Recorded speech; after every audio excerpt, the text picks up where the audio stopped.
I think people in Belsize are intelligent enough to know that I couldn't stop Brexit single-handedly, but what I said on the doorstep is true, which is that every vote for the Lib Dems is a vote towards stopping Brexit. We need people to be sending that message across the country. So as many gains as we can make out of that message gets us closer towards that goal, and also shows the other parties that they need to be taking Brexit seriously as well and rethinking their position, particularly Labour.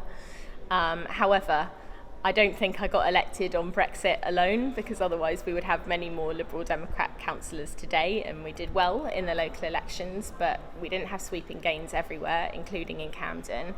So I think what our local messaging was just as important as what we had to say about Brexit, and we're looking to fulfil our mandate in all of those areas. And there are things we can do on Brexit as well at the local level. So, for example, you know that I asked Georgia Gold that question about the People's Vote March, and that forced her to come out in support of it. For me, that's really important, actually, that an influential Labour council leader has come out and said that. It's another voice adding to the pressure on Jeremy Corbyn to rethink their position as well.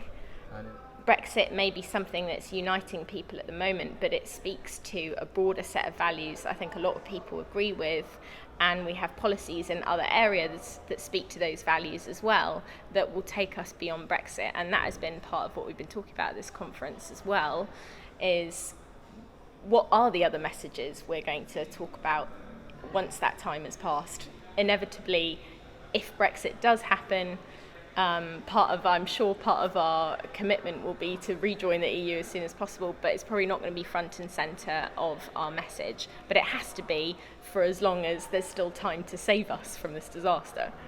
Well, the door was always open, and you know, they would have been welcome to join the Lib Dems at any time, but we're obviously making a big push now to show that we can be a political home for those people, with Vince's proposed supporters scheme and looking at ways in which we can get people who aren't full members involved.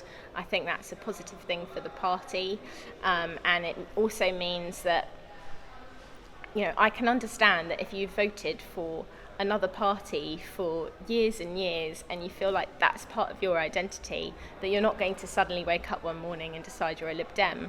So it's a way of bringing them on that journey, and they may well become members in future, but if they don't want to, they can still be a part of a common mission that we can all agree on.